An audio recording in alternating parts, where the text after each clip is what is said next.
This is the Week in Sustainability from Sustain.Life. It's where our team of sustainability experts and practitioners share commentary to keep you up to date on developing stories and news.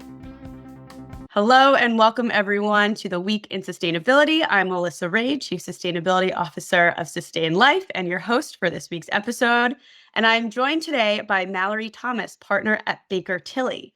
We're going to be talking about the SEC Final Climate Disclosure Rule. So before we dig into that, just a little bit of background on Mallory before I pass it over to her for an introduction. She specializes in internal audit, ESG, and sustainability readiness and assurance and organizational governance and compliance, as well as enterprise risk management and Sarbanes-Oxley compliance, including IPO readiness support. So Mallory, before we dive into everything that our listeners and viewers want to know about the SEC rule and where do they disclose and what do they disclose and what do they have to do, let's just spend a little bit of time talking about Baker Tilly. Tell us a little bit about your firm, how you're helping corporate clients in the sustainability and climate disclosure space. Yeah, so Lisa, so I bring a lot of the readiness work, assurance work, but also thinking about the risk management and control. So we help clients, both public and private companies, really supporting them on that sustainability reporting journey, and then thinking about the strategy and positioning themselves in the market, and then ultimately performing assurance over that reporting too. So end-to-end kind of suite of services. You mentioned a lot of different things we do, but just think about the risk controls, and especially controls as we're talking about assurance, because that's going to become more and more important. So have that background, which is really key in sustainability reporting moving forward. Yep, absolutely. And actually, even before we dive into the questions, Yeah. really focusing on sustainability as this enterprise risk management approach is something that we are definitely seeing more and more across our clientele as well, that this is no longer a siloed sustainability department or even like someone in operations. This is really very much moving into either the Office of Finance or really the enterprise risk management group, because there is now so much financially material risk, both physical and transitional, in just how a business operates and puts together its long-term strategy and value creation. So true. And I think that's something that we see. It's so varied with some clients that come in and there's like a separate function, right? So they have an ERM function, it's fairly mature, and then you have sustainability over here and it's separate. And they're siloed and trying to like navigate how do they interact and what is the interrelationship of those risks can be difficult.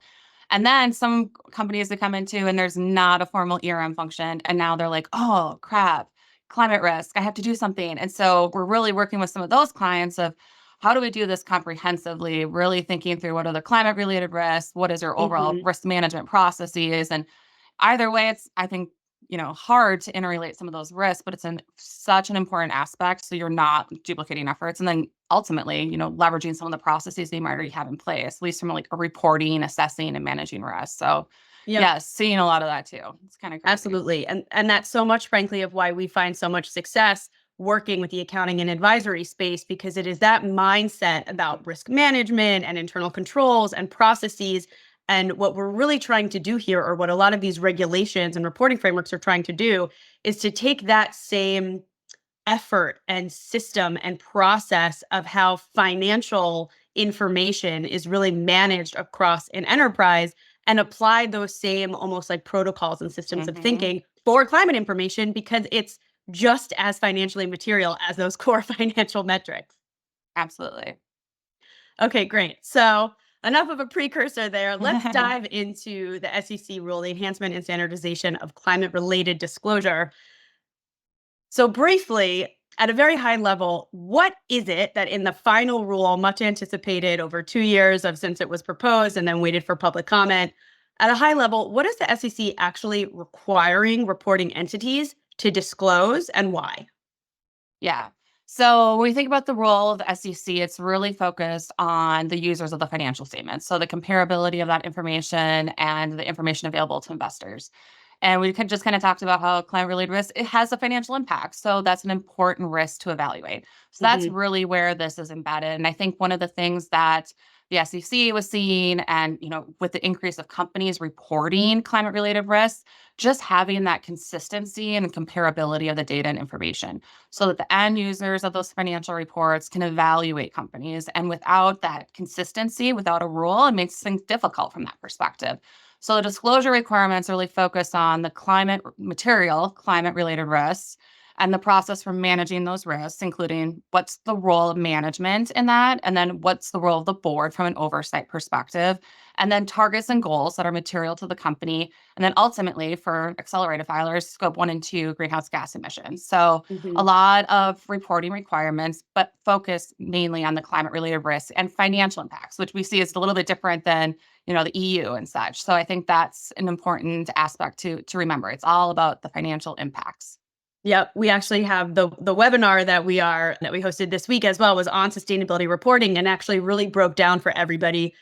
It's really, when thinking about what the regulated climate disclosure kind of ecosystem looks like, really understanding the drivers and goals of different regulatory or legislative processes. And so in the EU, you have the CSRD and a series of rules there that are driving towards the point of why they exist is to drive towards a net zero economy. They want to accelerate that shift and transition to a net zero economy. And that's not what we have here in the United States, right? The Yeah. point of this law was all about market transparency and disclosure to investors so that they have a full picture of financially relevant information and can better understand and price risks in how they allocate their capital.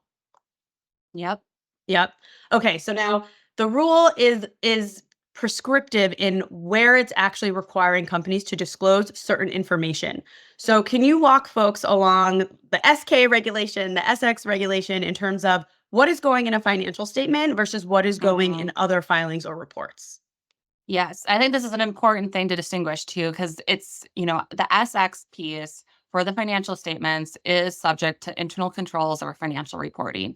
So as companies are thinking about where they need to have specific controls in place, that's an important aspect for those financial statement disclosures. The non-financial statement disclosures, obviously, if that's going to be an important aspect, it includes more of the governance, the strategy, risk management, targets and goals that they are going to have to disclose, and then also greenhouse gas emission metrics. So, with the assurance piece, which we all know is kind of that timed in phase for those requirements, but that will be a part of the non financial statement disclosures. And then the financial statement disclosures is where there's going to be likely a lot of companies may struggle or have more of a challenge getting Mhm. this information and data, and just the subject matter that it's going to need to be applying controls to and making sure that the disclosures related to the severe weather events and other information, that those amounts are correct and that they have the Mhm. right processes in place to identify what those costs are and then disclose them. And obviously, there's the thresholds, like the 1% threshold applied to that. So there is a Mhm. materiality aspect that is very Mhm. explicit, which should help companies for some of those disclosure aspects. That's right. And that's actually two important points I want to anchor on. One, the financial materiality threshold of the 1% per line item cost Mhm. is important because this essentially means that companies need to be tracking or measuring or monitoring the financial impact of these climate related risks and physical weather events and then determine if it has achieved that threshold that requires it to be disclosed. So it's this effort of really understanding your data and having a process in place to uniformly measure and monitor, and then see if it gets pushed into that mandated disclosure, like per that threshold. Yeah, and I think that's the part that I think, as you think about different events and what could be happening at companies and how you're identifying those costs, having a way to track all of those can be a challenge, I think, for some companies, just to make sure Hmm. that they're identifying all those related costs, charges, losses related Yep. to those events. Okay. And now a question that I know you're going to be able to explain. You're really focusing on internal controls, which is such a key component of this law. And Yep. that is a term that is very familiar to the financial auditor. Hmm. How could you walk maybe like an operational or a in this context of sustainability, what's an example of an internal control when it comes to information that's being included in this statement? Yeah. So when we're thinking about the controls that you're going to want to put in place, it's going to be around how are you obtaining the information data sources, how, if there's any estimates that are or judgments involved, making sure that you're explicit on what the expectation is for Hmm. those different judgments or estimations that you're utilizing, making sure that you're documenting all of the source data that you've obtained, that it's complete, it's Hmm. accurate, you have good controls over any of the systems where that information is coming from to report. So there's a lot of different aspects, especially around the reporting process, because we Yeah. think about some of these, you know, a lot of this information is may live in your ERP, but it may live outside of a financial system. So Yep. you're going to need to have controls in place. Or if it's an outside tool, you're going to probably need to gather that SOC report and Yep. understand what are the different controls that are in place at that company that's providing you this information. So there's a lot of different aspects to consider when you're thinking about, especially the financial statement disclosure piece, Yeah. making sure that you have all the data, all the right controls in place for those systems and that it's complete and accurate. And then you do have judgments or any kind of estimation, making sure that Yep. you're able to articulate that and document it. Yep. I think that was such a clear explanation, by the way. Thank you for that. Yeah. It's one of those terms that is frankly not familiar to folks who kind of live Yeah. outside the audit community, but it is one Mhm. that is so critical and gets employed so often. And so walking folks through that example of it's really just transparency and clarity into where exactly did this number come from? It's okay to have an estimate. It's okay to have a Yeah. gap filler. It's okay to not have all of your information perfect. What you do have to do is disclose that and just be transparent about when that's happening. Yep. Okay, great. So, like a lot of the climate disclosure rules that we see, we've already mentioned CSRD. There's a lot now. We have SEC in the US, but obviously we have our California climate disclosure rules as well. So many of these climate disclosure rules are really predicated on TCFD. And so, for those that are familiar with the standard, what are some key points where the rule strictly follows and aligns with TCFD compared to where it kind of veers off course or doesn't completely align? Yeah, so the non-financial statement disclosures focus on very similar categories to the TCFD. So we have the governance, risk management, strategy, and metrics, and those are aligning directly to those core categories within TCFD framework. Mhm. The governance aspect, I think, is very similar, describing what's the role of the board and oversight. Where I think it's a little bit different is the TCFD recommends the disclosure of executive comp that is linked to climate-related risk Mhm. management, and that's not a part of the SEC's disclosure. So I think Mhm. that's one that there Yeah. was a lot of comments, a lot of commentary around that one, and that Yeah. did not make it into the final rule. The greenhouse gas emission reporting aspect, I think with the SEC, they're applying the term materiality, and TCFD does not apply a materiality aspect to the scope 1 and 2 reporting, and it doesn't require assurance. So another aspect there that is different from the SEC to TCFD. And with the SEC's final disclosure, it doesn't require you to use the greenhouse gas protocol, but you have to describe the methodology that you used Mhm. and the organizational boundaries, which is a little bit different than the TCFD's requirement of the greenhouse gas protocol. Yep. And then disclosure of climate-related opportunities, that's not something that is required for the SEC either, but is Mhm. included with the TCFD. And then as we think about risk, so as you're going through the risk process and understanding what are the risks that are material, the TCFD requires the use of a scenario analysis for the physical risks. And the SEC just states that if you use it and you went through a Mhm. scenario analysis, disclose it. But if you didn't, you don't have to disclose. Yep. And then some of the risk timeframes differ a bit. The TCFD uses short, medium, and long. And in the SEC's, they just have short and long, which short is less than a year, long is more than a year, which is helpful, I think, for companies in evaluating those risk timeframes too. Mhm. And then transition plans as a piece of this. So a TCFD recommendations, you don't have to expressively include your transition plan disclosure. And with the SEC, if you've adopted a plan, you Mhm. have to disclose that. So if you have a plan in place to manage those material transition risks, you Mhm. need to disclose and describe that. Which is actually interesting. It feels like the transition plan is the one kind of criteria where the SEC went Hmm. beyond TCFD and said you do have to disclose this. Whereas with the other things, scenario analysis, scope 3 Yeah, emissions, TCFD is really more ambitious than the final rule. agree. And the other aspect is just the impact on financials. So the financial statement disclosures that we talked about that's an Mhm. aspect that's different from TCFD is the quantification of what those risks are Yeah. and what are those impacts, and then including that as a note to your financial statements. Yep. And that again is such a clear example of where you see these different disciplines coming together because so much of what Mhm. we've spoken about, how do you identify climate risks? What are your material risks? That has often lived within the ESG or sustainability or climate teams, right? You're going through Yeah. this exercise of saying, as an example, we were just talking about short or long term risks.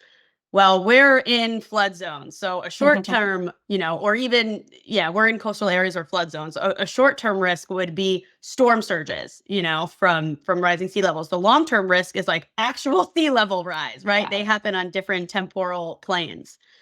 Yeah. And so having that information has, I think over the past, since TCFD came out in 2017, has been something that largely sat within those ESG or sustainability groups. But now the fact that those risks have to be quantified and get into the financial modeling of the core business enterprise is exactly where you see these teams coming together.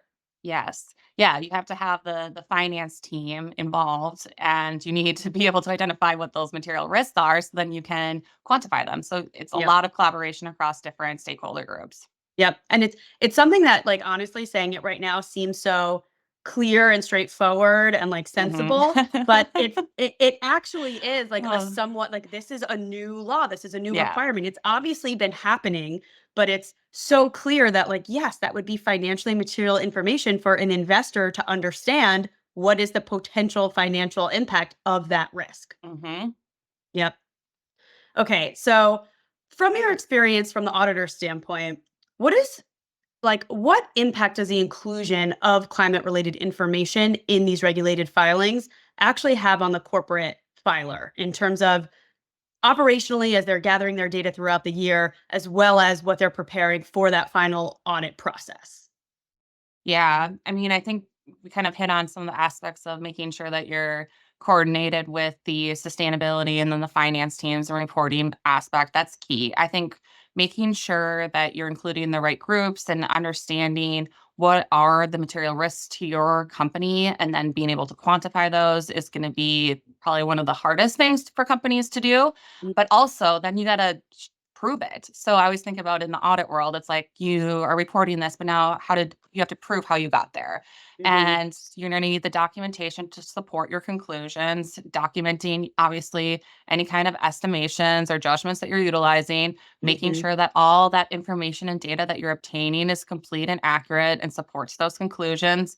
So a lot of work is going to need to be done, I think, from a procedural perspective to document the process. And that's Mhm. one thing that we've seen with a lot of companies is they've been doing a lot of this reporting in the past. They've maybe already been doing their greenhouse gas emission reporting or they have a corporate sustainability report, Mhm.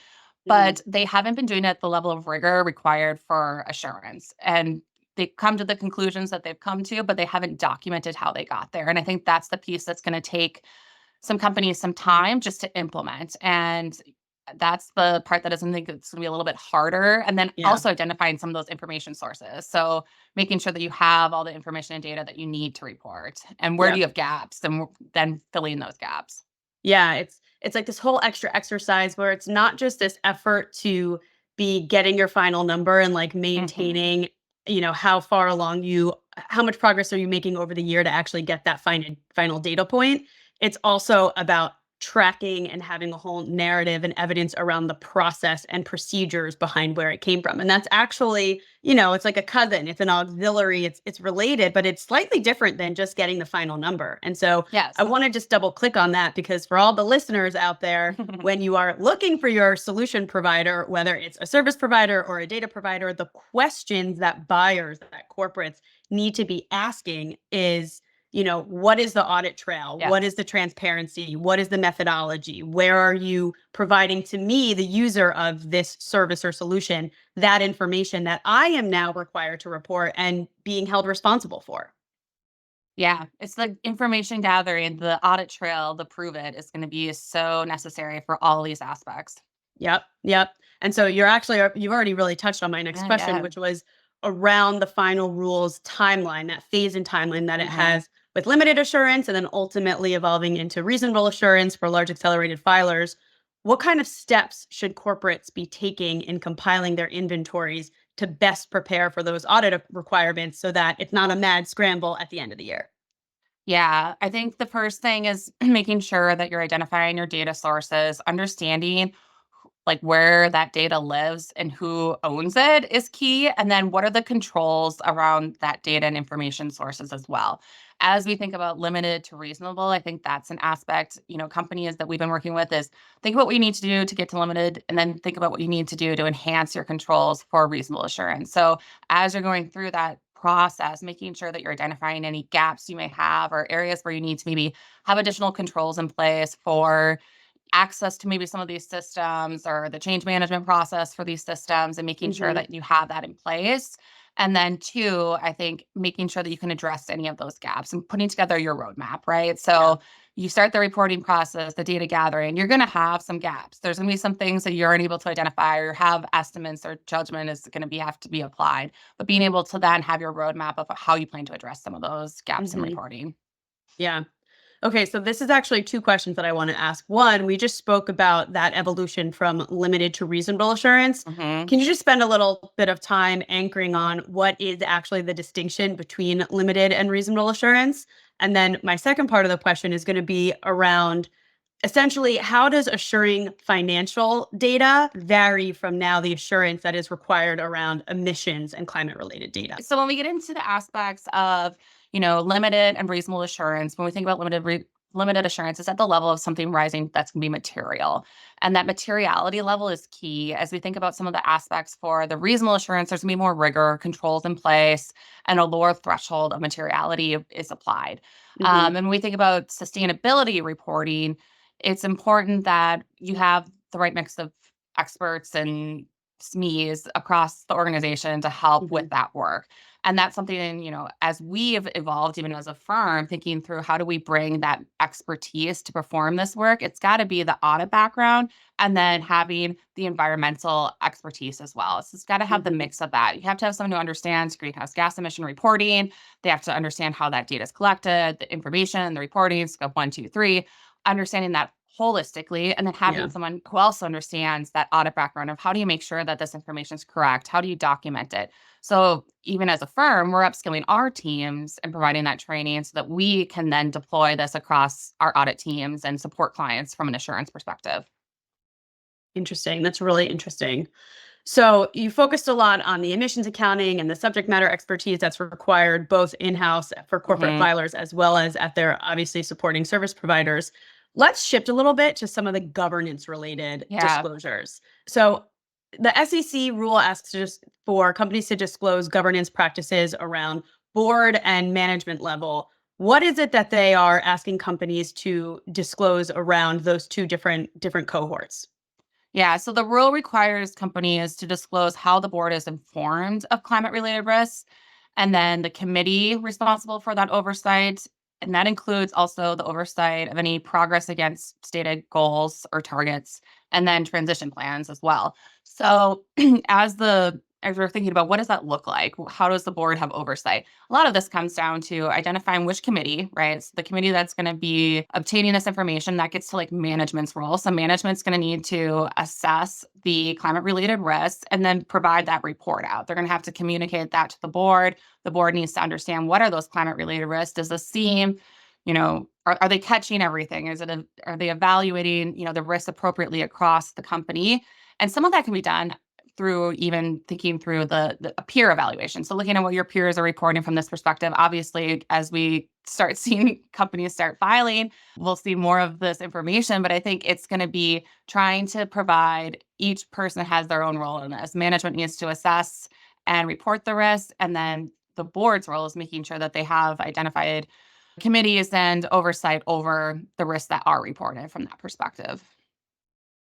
Great, super helpful.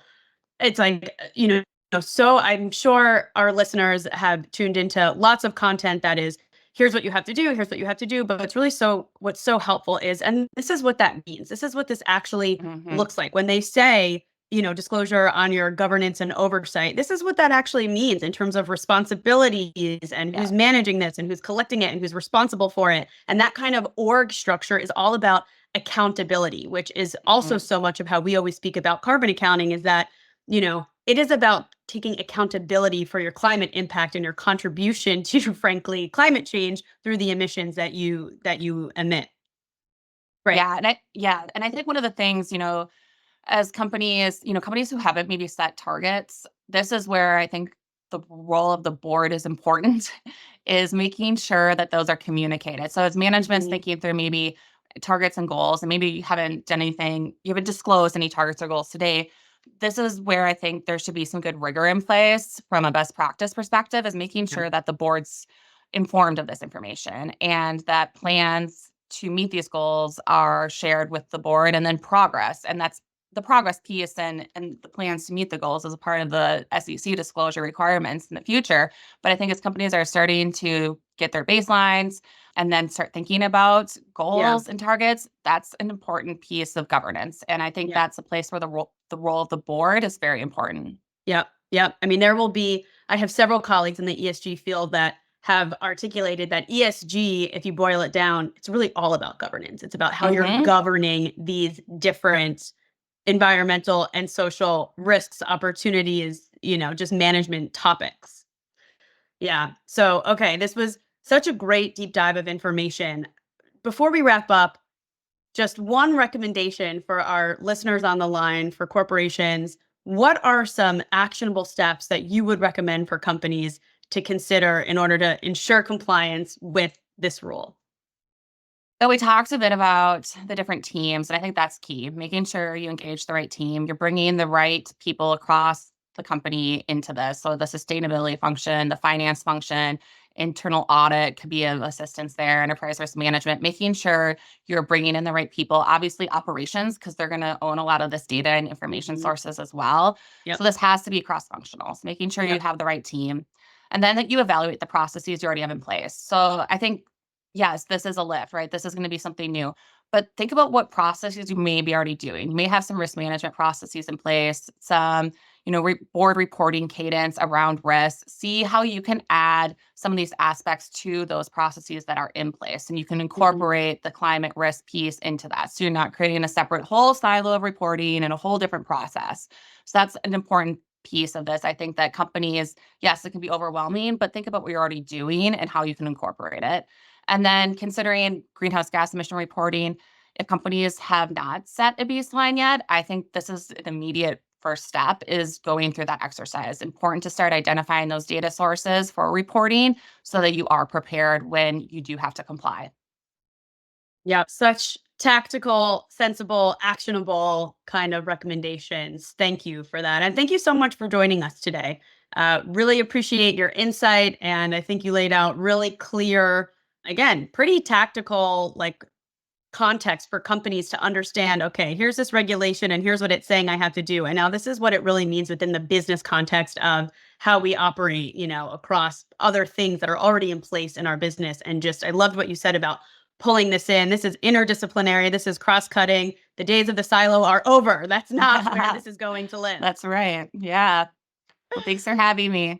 Absolutely. Well, that's what we have for you all this week. Thank you so much, Mallory, for joining us. And thank you all for joining the Week in Sustainability.